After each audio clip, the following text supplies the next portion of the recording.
at Tawabin Channel. Selanjutnya kejadian Isra dan Mi'raj, sebuah kejadian yang sudah masyhur. Bagaimana Nabi SAW diperjalankan oleh Allah Subhanahu Wa Taala dari malam Isra, jalan malam ke Palestina, dan Mi'raj ke langit menemui Allah Subhanahu Wa Taala untuk menerima perintah 5 waktu sholat. Dan ini sudah pernah saya kalau tidak salah ceritakan kisahnya tentang Abu Bakar ya. Sudah pernah? Hah? Kayaknya belum Ustaz, kayaknya sudah. Bapak-bapak tenang aja karena baru datang kan, jadi tidak ada bicaranya. Ibu-ibu yang dari awal ikutnya. Sudah pernah belum saya ceritain tentang Abu Bakar dengan keyakinannya membuat satu Mekah yakin dengan Isra Mi'raj? Yakin? Apa boleh buat? Saya cerita lagi. Sudah jadi kebiasaan. Baik. Nabi Muhammad SAW, Bapak Ibu sekalian, setelah pulang dari Isra dan Mi'raj, karena itu perjalanan malam hari, beliau pulang sudah pagi. Pada saat itu pagi sudah mulai kelihatan matahari di pagi hari. Awal pagi kita di waktu syuruk, gitu kan. Duduklah Nabi SAW di depan Ka'bah. Duduk depan Ka'bah, merenungi kejadian semalam ini, kejadian yang spektakuler, yang luar biasa. Duduk Nabi SAW merenungi lewat Fir'aunnya umat ini, Abu Jahal.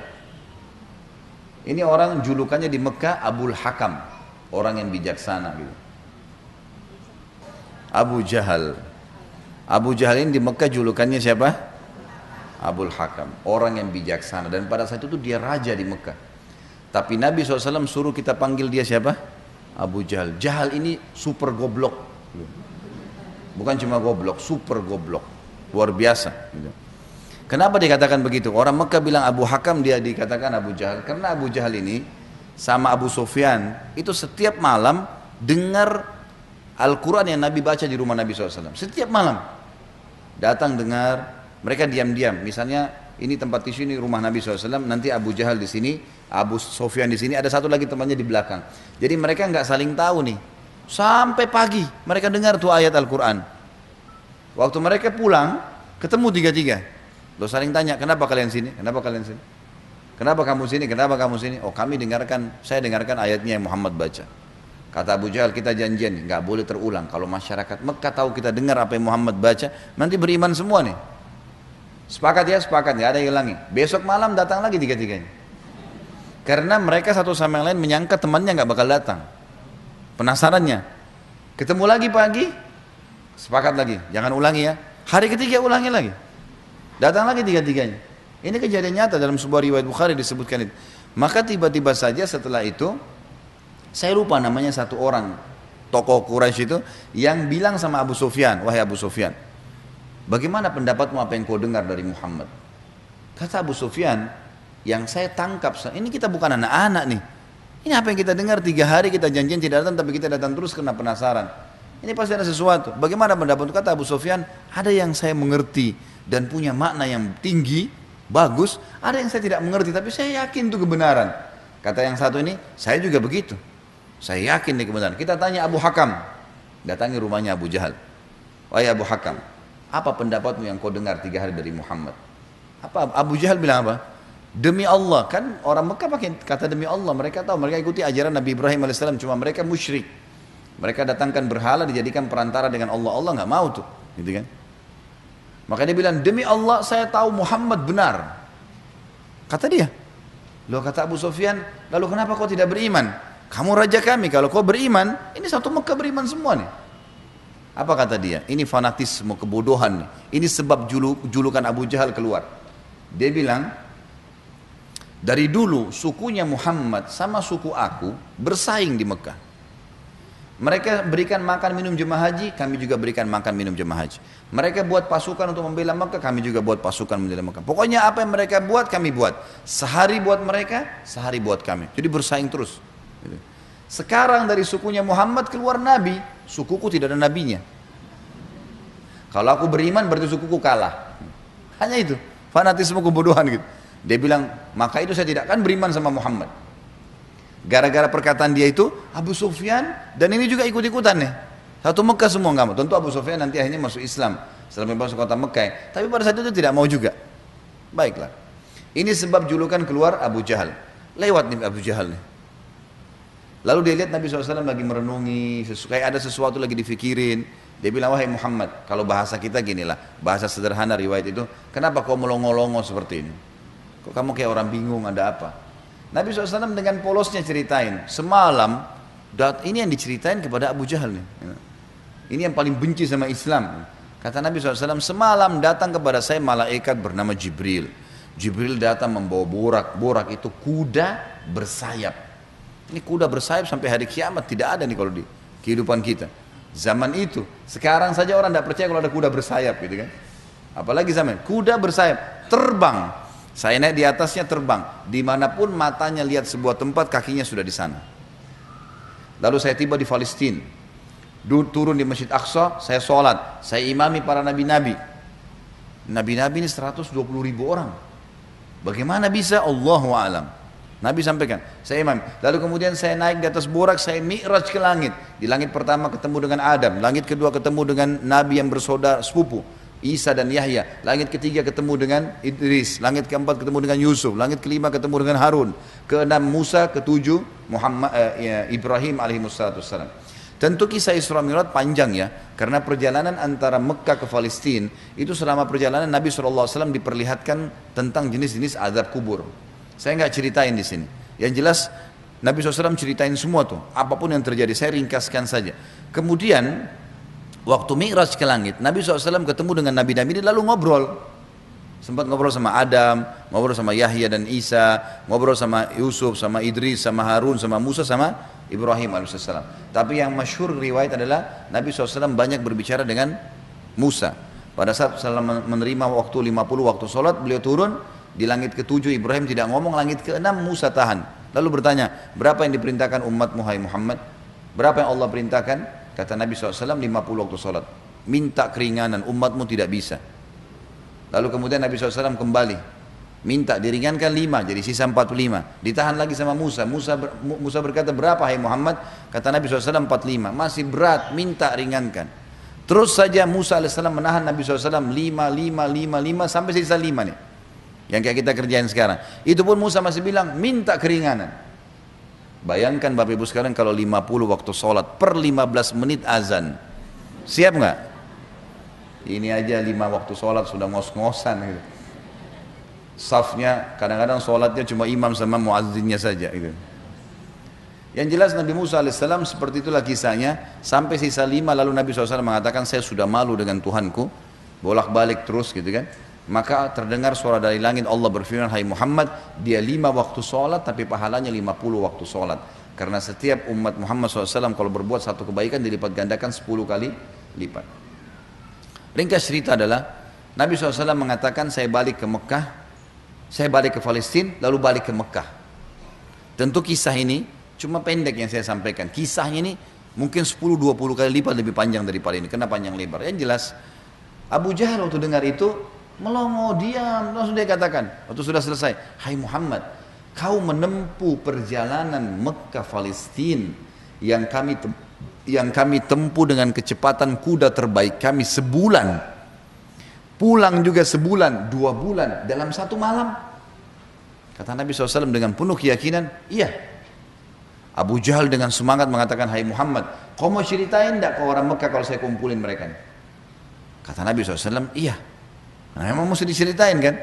Bagi Abu Jahal ini gila nih, nggak masuk di akal udah. Kuda terbang bersayap pergi ke Palestina perjalanan sebulan. Sama kalau kita sekarang di masjid ini ada yang bilang tadi Bapak Ibu sekalian saya jam 8 pagi take off dari Jakarta ke Jeddah, sekarang sudah tiba lagi dari Jeddah.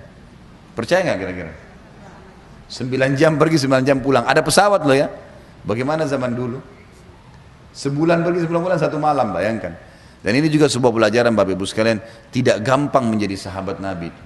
Bapak Ibu harus bersyukur, saya sangat bersyukur kita lahir sekarang. Betul sahabat punya fadilah, tapi kalau kita hidup zaman dulu kita bisa seperti Abu Jahal. Susah jadi seperti Abu Bakar tuh, nggak gampang. Ada orang di kampung padang pasir buta huruf ngaku Nabi. Coba, beriman enggak kira-kira? Kita sekarang sudah lahir, orang tua kita sudah muslim, Quran sudah lengkap, masjid banyak, banyak dai-dai bisa nyampein dalam bahasa kita. Kalau zaman dulu berat sekali itu. Baiklah. Abu Jahal bilang, wahai Muhammad, kau mau ceritain? Kata Nabi SAW, iya. Dipegang tangan Nabi SAW oleh Abu Jahal, dibawa ke sebuah bukit namanya Bukit Abi Kubais. Bukit ini Bapak Ibu sekalian, dulu di zaman itu ada di sebelahnya Safa dan Marwah. Ini khusus untuk iklan saja. Orang naik ke atas, dan yang boleh naik cuma budak. Ada satu budak ditugasin, dia cuma dia. Yang lain nggak boleh naik. Kalau naik dipenggal nih, nggak boleh. Ini khusus berita penting. Seperti kalau ada yang mau serang Mekah, atau ada kepala suku yang mati, ada anak kepala suku yang lahir, seperti itulah. Abu Jahal naik ke atas Bukit Abi Kubais bersama Nabi SAW. Waktu orang-orang lihat ada 2 orang. Pertama kali dalam sejarah Mekah, Bukit Abi Kubais dinaiki oleh 2 orang. Dan mereka kaget, di atasnya raja mereka Abu Jahal. Dan yang satu adalah Nabi Muhammad SAW, orang terpercaya Mekah. Ini ada apa nih? Maka orang-orang kafir kumpul karena Abu Jahal. Orang-orang beriman kumpul karena Nabi Muhammad SAW. Waktu mereka sudah kumpul, Abu Jahal bilang, wahai masyarakat Mekah, dengarkan baik-baik apa yang Muhammad mau sampaikan. Ini kalau Abu Jahal niatnya baik, mau nyampein dakwah, luar biasa pahalanya kalau dia masuk Islam. Masalahnya tidak, dia mau mempermalukan Nabi SAW. Niatnya itu. Maka dia bilang, silakan hai Muhammad. Nabi SAW ceritakan dengan polosnya. Datang Jibril, Burak, kuda terbang, Palestina, sholat, dan sampai selesai. Lengkap, panjang lebar. Allahu alam berapa jam waktu itu, yang jelas disampaikan. Sampai selesai semua, apa yang terjadi? Orang-orang Mekah yang kafir, Bapak Ibu sekalian, bertambah kufur. Ini Muhammad gila nih. Mekah Palestina, pulang pergi 2 bulan, 1 malam. 1 malam, dan ini bukan 1 malam, setengah malam malah, gitu kan. Pulang pergi. Ini nggak masuk di akal. Ini baru ke sana saja nggak percaya. Apalagi naik ke langit ketemu, ya udah panjang ceritanya. Belum lagi cerita tentang surga dan neraka, diperlihatkan adab-adab kubur. Tapi ya sudah. Waktu itu yang sudah beriman pun di kalangan sahabat, benar nggak ya? Tapi ini Nabi, nggak mungkin salah. Mereka sempat bimbang. Abu Jahal turun dari Bukit Abi Kubais sambil ketawa, senyum. Sambil dia ngomong, ada sahabat rupanya yang ikutin. Tahu nih Abu Jahal tadi yang ajak Nabi nih, diikutin. Dia bilang, sekarang agamanya Muhammad sudah habis. Dia pergi ke Darun Nadwa, tempat kumpulnya orang-orang Quraisy, lalu dia teriak. Dia bilang, hai Quraisy, berita gembira. Apa itu Abu Hakam? Agamanya Muhammad sudah habis. Udah nggak ada lagi agamanya. Kata mereka, memang kenapa? Apa kata Abu Jahal? Muhammad mengarang cerita dusta. Katanya begini. Abu Jahal ini tidak sadar sedang nyebarin berita apa? Isra dan Mi'raj. Dia lengkap, dia sampaikan ke orang semua nih. Datang malaikat namanya Jibril, datang Burak, terbang ini, semua lengkap. Azab-azab kuburnya disebutin sama dia. Semua lengkap disebarin. Lalu orang-orang Quraisy diam semua. Mau bilang apa nih rajanya, dan mereka juga memang masih belum beriman kepada Nabi SAW. Lalu kata Abu Jahal, ada 1 orang. 1 orang ini, kalau kalian berhasil menggoyahkan keyakinannya, habis benar agamanya Muhammad. Kata mereka, siapa itu? Kata Abu Jahal, Abu Bakar. Cari Abu Bakar. Abu Bakar ini Bapak Ibu sekalian, cirinya beliau radhiyallahu anhu, itu badannya kurus. Ya. Saking kurusnya kalau pakai sarung melorot terus. Nah iya, radhiyallahu anhu. Tapi yang perlu digarisbawahi, Islam bukan melihat kekarnya fisik, tapi kekarnya iman dalam hati. Allah bilang Allah bilang halal, Allah bilang haram. Perintah dikerjakan, larangan ditinggalkan. Itu konsep dasarnya, gitu kan. Abu Bakar ini ditahu tentang masalah keyakinannya, sampai apa kata Nabi SAW? Lauzina iman Abi Bakar fi kiffah, wa uzina iman hadil ummah fi kiffah, la rajah iman Abi Bakar. Kalau keyakinannya dan imannya Abu Bakar ditimbang di satu timbangan, dan keyakinannya serta keimannya seluruh umat ini, semua sahabat, semua tabi'in, semua yang sudah mati, yang masih hidup dan yang belum lahir, semua kita di sini juga termasuk, ditimbang iman kita semua dibandingkan Abu Bakar, yang satu timbangan pasti lebih berat keyakinannya Abu Bakar. Kata Abdullah bin Mas'ud, sahabat Nabi radhiyallahu anhu yang mulia dengan ibadahnya yang luar biasa, kami tidak ada bedanya dengan Abu Bakar dari sisi ibadah. Karena Abu Bakar sholat, kami sholat. Abu Bakar puasa, kami puasa. Abu Bakar sedekah, kami sedekah. Abu Bakar ya jihad, kami jihad. Tapi kami tidak bisa menyayangi Abu Bakar dari sisi keyakinannya. Mustahil. Kalau Rasulullah sudah bilang kerjakan, apapun konsekuensinya. Mau wajib, mau sunnah, nggak ada toleransi, nggak ada keraguan. Yang haram, nggak ada lagi. Haram, nggak ada ceritanya. Seperti itulah konsepnya. Jadi sangat luar biasa. Yang jelas Bapak Ibu sekalian, mereka bilang cari Abu Bakar.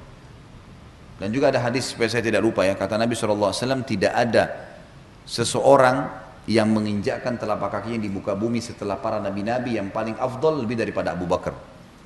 Jadi setelah Nabi langsung dia radhiyallahu anhu. Jadi orang yang sangat luar biasa. Datanglah orang-orang Quraisy ini ke kebunnya Abu Bakar di kebun kurma di pinggir kota Madinah, dan orang sahabat-sahabat tadi ini pada ikut gitu kan. Sampai di kebunnya Abu Bakar, Abu Jahal teriak-teriak, "Wahai Abu Bakar, keluarlah! Abu Bakar, keluarlah!" Abu Bakar keluar, kaget Abu Bakar. Belum pernah dalam sejarah hidupnya Abu Bakar itu tokoh-tokoh Quraisy, kepala-kepala suku datang ke kebunnya. Untuk apa? Dan belum pernah dalam sejarah Mekah orang beriman sama orang kafir jalan sama-sama. Maka Abu Bakar bilang, "Ada apa wahai Abu Jahal?" Dia bilang, "Sahabatmu Muhammad gila. Masa dia cerita rekayasa bohong, cerita bohong begini. Abu Bakar ini belum dengar dari Nabi. Abu Jahal yang jelasin. Begini, panjang lebar sampai selesai. Sampai kembali lagi ke Mekah. Abu Bakar sudah tahu nih, apa tujuannya Abu Jahal. Kalau dia mau beriman, dia sudah beriman kepada Nabi. Tapi datang sini mau ngacoin nih. Kata Abu Bakar ada dua riwayat. Riwayat yang pertama, "Wahai Quraisy," bukan cuma Abu Jahal, "Wahai Quraisy, Muhammad mengaku turun wahyu dari langit ke rumahnya, dan saya percaya. Apa bedanya dengan dia kalau naik ke langit? Sama saja. Tidak akan menggoyahkan saya." Riwayat yang kedua yang unik nih. Dia mengatakan, "Wahai Quraisy, ketahuilah kalau depan mata saya ada tembok warnanya putih, jelas putih. Muhammad bilang tidak Abu Bakar, itu hitam. Saya akan bohongkan mata saya dan saya bilang hitam." Luar biasa. Mau digoyahkan bagaimana nih? Tembok putih? Enggak, salah Abu Bakar. Oh iya, salah. Matanya salah. Bayangin tuh. Apa kira-kira bisa menggoyahkan keyakinan seperti ini? Luar biasa. Pokoknya Allah Rasulnya bilang selesai, nggak ada toleransi. Gitu kan? Sudah selesai, semua dikerjain. Biar seluruh dunia benci. Tembok warna putih, Muhammad bilang hitam, saya bilang iya, mata saya salah, hitam berarti. Abu Jahal dan orang Quraisy diam. Ini nggak bisa lagi digoyahkan nih. Abu Bakar radhiyallahu anhu tahu ada masalah nih. Dia tanya orang sahabat-sahabat, "Di mana Rasulullah SAW?" Kata mereka di Bukit Abi Kubais tuh, dikerumuni orang. Abu Bakar ke sana. Pas tiba di sana dari jauh, Abu Bakar teriak, "Ya Rasulullah, ya Rasulullah," suara keras sengaja. Orang waktu dengar orang teriak, semua bubar-bubar kasih jalan. Seperti kalau di masjid ada yang teriak dari belakang panggil saya, mungkin Bapak Ibu akan lihat ke arahnya. Suaranya keras sengaja. Nabi SAW melihat yang datang, Abu Bakar senyum, udah tahu siapa yang datang. Ini tokohnya umat nih, luar biasa. Jadi dia bisa membalik Bapak Ibu sekalian Abu Bakar dengan hikmah Allah. Satu Mekah yang ragu tadi, yang kafir dan yang beriman pun tentang Isra Mi'raj ini kembali semuanya percaya kalau itu terjadi. Dia bisa membalik itu dengan hikmah Allah. Ini kisahnya begitu. Abu Bakar lalu mengatakan, "Ya Rasulullah," dengan suara keras, "Abu Jahal datang ke kebun saya dan berkata, kalau anda menceritakan begini. Diceritain semua sambil jalan sambil ngobrol nih, sambil bicara. Jadi orang pada makin nyebar nih berita Isra Mi'raj. Ternyata Abu Bakar sudah dengar. Sampai selesai. Pas tiba naik di Bukit Abi Kubais sebelah Nabi SAW, Abu Bakar teriak dengan suara keras, "Benarkah ya Rasulullah?" Ini pertanyaannya. Dan di sini Abu Bakar tadi di kebunnya ingin meredam kekufurannya orang-orang kafir. Sudah berhenti gara-gara tembok putih jadi hitam tadi. Kemudian dia sekarang ingin mengembalikan imannya para sahabat yang sudah kendor nih. Waktu Nabi SAW sudah dekat dengan beliau, lalu dia mengatakan, "Benar kayak Rasulullah?" Kata Nabi SAW, "Benar wahai Abu Bakar." Abu Bakar teriak dengan suara keras, "Anda pasti benar." Kalimat "Anda pasti benar" membuat sahabat semua, iya ya, ini Rasulullah. Kok nggak mungkin salah. Kembali iman mereka lagi semuanya gitu kan. Lalu Abu Bakar ingin membuat satu Mekah yakin Isra Mi'raj. Apa yang dia lakukan? Dia bilang, "Ya Rasulullah, saya mau minta satu hal bisa?" Kata Nabi SAW, "Silahkan Abu Bakar." Di sini di Mekah, satu Mekah, semua tahu anda belum pernah ke Palestina. Belum pernah ke Palestina. Dan di Mekah ini ada tokoh-tokoh Quraisy, bukan orang biasa, kepala-kepala sukunya, yang selalu bolak-balik Palestina. Yang Allah sebutkan, "Rihlatas syita'i was saif." Musim dingin dan musim panas, rekreasi mereka itu ke Palestina dan ke Yaman. Tiap hari mereka menghafal tuh Palestina, pintu gerbangnya, jalannya, pasarnya, semua dikenal. Masjid Aqsa mereka tahu semuanya, bahkan mereka tahu warnanya segala. Apakah anda bersedia ya Rasulullah kalau saya panggil mereka, anda menceritakan apa yang anda lihat di sana, pintu gerbangnya, jalannya, bentuk-bentuk rumahnya, apa saja? Kata Nabi SAW, tentu saja. Lalu Abu Bakar panggil orang-orang Quraisy, "Wahai tokoh-tokoh Quraisy, kumpullah." Dipanggil semua, kumpullah. Datang Abu Jahal grup nih sama teman-temannya semua. Tiba di situ kata Nabi, kata Abu Bakar, "Hai Quraisy, Muhammad akan menceritakan sesuatu pada kalian tentang Palestina. Kalian semua tahu Muhammad belum pernah ke Palestina. Kalian harus tahu kalau Muhammad menceritakan sesuatu tentang Palestina persis seperti apa yang kalian tahu, warna pintu gerbangnya, jalannya, rumah-rumahnya, pasarnya, Masjid Aqsanya, harus sportif mengatakan Muhammad benar. Kalau ada satu saja yang Muhammad ceritakan tidak sesuai dengan apa yang kalian tahu, kalian punya hak mendustakannya." Setuju? Setuju. Muhammad gak pernah lihat, gitu kan? Kalau zaman sekarang, Bapak Ibu sekalian, saya mau ceritakan Bapak Ibu Masjid Aqsa, sekarang bisa. Tinggal pakai foto satelit, keramik yang pecah pun saya bisa ceritain. Ini keramiknya ada yang pecah, yang kesekian dari tiang sini, bisa dilihat. Imamnya lagi sholat, bisa kelihatan. Zaman dulu bagaimana? Harus lihat dengan mata kepala. Gak mungkin tidak. Kata Quraisy, baik kami setuju. Kata Abu Bakar, silakan ya Rasulullah. Dalam penutupan hadis Bukhari, kata Nabi SAW, Allah Azza wa Jal membukakan Palestina di depan mata saya. Seperti saya lagi lihat. Maka saya menceritakan mereka pintu gerbangnya, jalan-jalannya, pasar-pasarnya, semuanya. Bahkan saya bisa menghitungkan buat mereka tiangnya Masjid Aqsa. Gitu kan? Dan subhanallah, setiap kali Nabi SAW sebutkan tentang ciri Palestina dan Masjid Aqsa, orang-orang Quraisy dari tokoh-tokoh Quraisy mengatakan Muhammad benar, Muhammad benar, Muhammad benar. Terus, dan ini jumlahnya belasan orang nih. Tokoh-tokoh mereka mengatakan Muhammad benar, Muhammad benar. Pengakuan mereka sendiri. Ini enggak dusta, ini benar. Betul jalannya begini, betul rumahnya begini, betul pasarnya begini, betul Masjid Aqsa begini. Mereka akuin sendiri. Maka gara-gara kasus itu, satu Mekah jadi percaya Isra Mi'raj.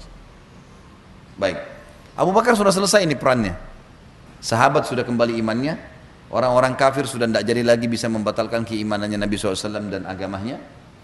Maka Nabi SAW ingin menutup Isra Mi'raj dengan kejadian yang luar biasa. Kata Nabi SAW, wahai Quraisy, ada satu bukti lagi.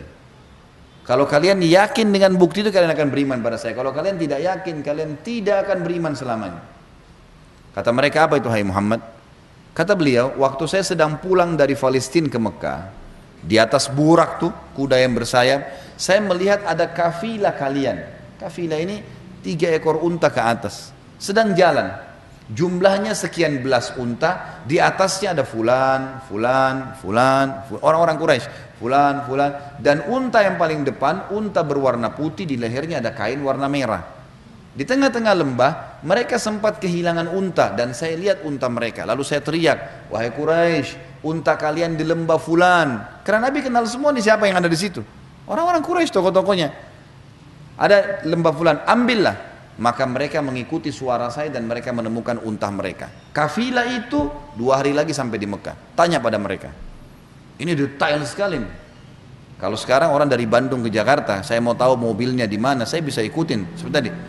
Ada kamera, ada satelit, canggih.